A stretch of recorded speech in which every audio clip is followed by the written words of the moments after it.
नमस्कार मित्रांनो, आपले स्वागत आहे संदीप कृषी सेवा केंद्र यूट्यूब चॅनलवर। आज आपण महाराष्ट्रातील सर्वाधिक चर्चेत असलेल्या योजनेपैकी एक म्हणजेच मुख्यमंत्री माझी लाडकी बहीण योजना आणि त्या संदर्भातील महत्त्वाचा मुद्दा म्हणजे केवायसी व पडताळणी प्रक्रिया याबद्दल सविस्तर माहिती घेणार आहोत। तर मित्रांनो, मुख्यमंत्री माझी लाडकी बहीण योजनेचं आपण थोडक्यात जाणूया।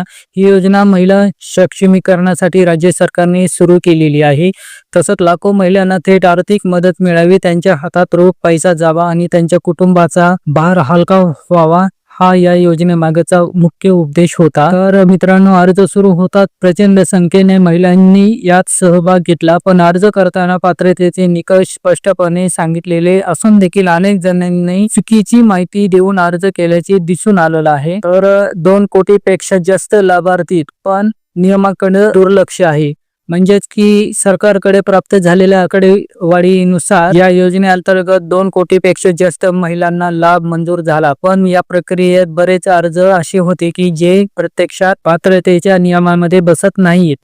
तर काही अर्ज सरकारी कर्मचारी महिलांचे होते, काहींचे कुटुंब उत्पन्न पात्रतेपेक्षा जास्त होतं आणि अनेक असे अर्ज होते की एकाच घरातील अनेक महिलांनी केलेले होते। तर घाई गडबडीत अर्ज मंजूर करताना या त्रुटीमध्ये दुर्लक्ष झाले आणि योजनेचा खर्च प्रचंड वाढला। तर चुकीच्या लाभार्थ्यांची मोठी संख्या ह्याच्यामुळे वाढली आणि महिला व बाल विकास मंत्री अदिती तटकरे यांनी दिलेल्या माहितीनुसार तब्बल 26,14,000हून अधिक महिला चुकीच्या पद्धतीने या योजनेचा लाभ घेत असल्याचे निदर्शनास आले आहे। त्यामुळे आता या संशयित लाभार्थ्याची तपासणी व पडताळणी करण्याचा निर्णय घेण्यात आला आहे। तसंच केवायसी बाबत एक संभ्रम म्हणजे की मित्रांनो, नुकतेच या योजनेच्या अधिकृत पोर्टलवर केवायसीचा पर्याय उपलब्ध करून देण्यात आलेला आहे। त्यामुळे अनेक महिला लाभार्थ्यामध्ये संभ्रम निर्माण झालाय की आता केवायसी करणं बंधनकारक आहे का। तर इथे एक महत्वाची बाब लक्षात घ्या की ऑनलाईन केवायसी केवळ आधारवरील नाव व ओळखपत्र पडताळणीसाठी आहे।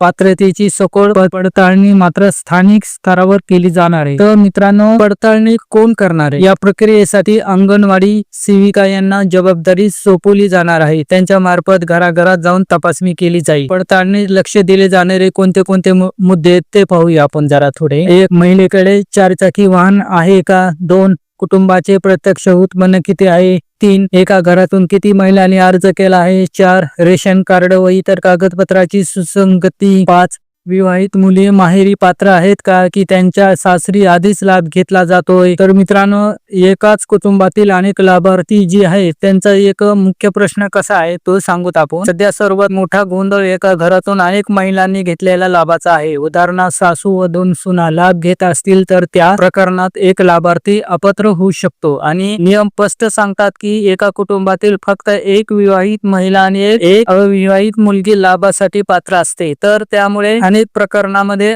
पात्र अपात्र ठरवणे अवघड जाणार आहे। तर जिल्ह्यानेही संशयित लाभार्थी जे आहेत ते संपूर्ण राज्यभरातील संशयित लाभार्थ्याची संख्या इथं मोठी आहे। म्हणजे सरासरी प्रत्येक जिल्ह्यात 1 लाखाच्या आसपास संशयित लाभार्थी आढळतात। पुणे, नाशिक आणि अहमदनगर या जिल्ह्यामध्ये ही संख्या आणखी जास्त आहे। प्रक्रिया किती वेळ घेईल? तर मित्रांनो, पडताळणीची ही अंगणवाडी सेविकामार्फत होत असल्याने ही प्रक्रिया अत्यंत वेळखाऊ आहे आणि घराघरात भेटी देणे, माहिती जमा करणे, प्रत्यक्ष तपासणी करणे हा मोठा कालावधी घेणारा भाग आहे। तसंच जिल्हा परिषद व पंचायत समिती कार्यालयातून महिलांना चौकशीसाठी कॉल केले जात आहे। तसंच पण सर्व माहिती गोळा करून अंतिम निकष काढला, तसंच निश्चित बराच वेळ लागणार आहे यासाठी। तर मित्रांनो, पात्र व अपात्र ठरवण्याचे काय ते जर आपण थोडक्यात पाहूया। 1. पात्र महिला लाभार्थी याविषयी ज्या खरोखर अटी शर्तीमध्ये बसतील त्यांना थकीत असलेले सर्व हप्ते मिळतील। 2.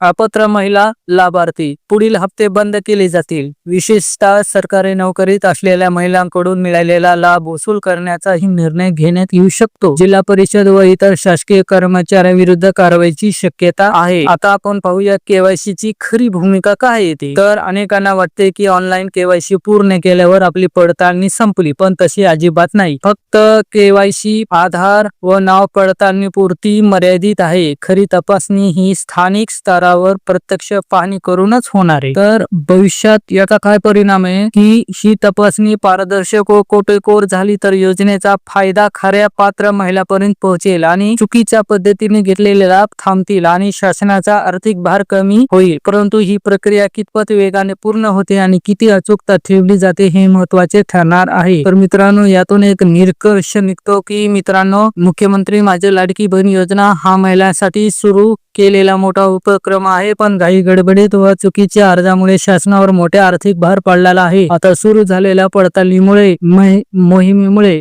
अनेक प्रश्न निर्माण झाले आहेत. केवायसी अनिवार्य आहे का? अपात्र ठरल्यास काय होईल? प्रक्रिया किती काळ चालेल? या सर्वांचा अंतिम निर्णय येत्या काही महिन्यात हळूहळू स्पष्ट होईल. मित्रांनो, ही माहिती आपल्याला उपयोगी वाटली असेल तर कृपया व्हिडिओला लाईक करा, शेअर करा आणि संदीप कृषी सेवा केंद्र या चॅनलला सबस्क्राईब करा. नक्की. धन्यवाद. जय जवान जय किसान.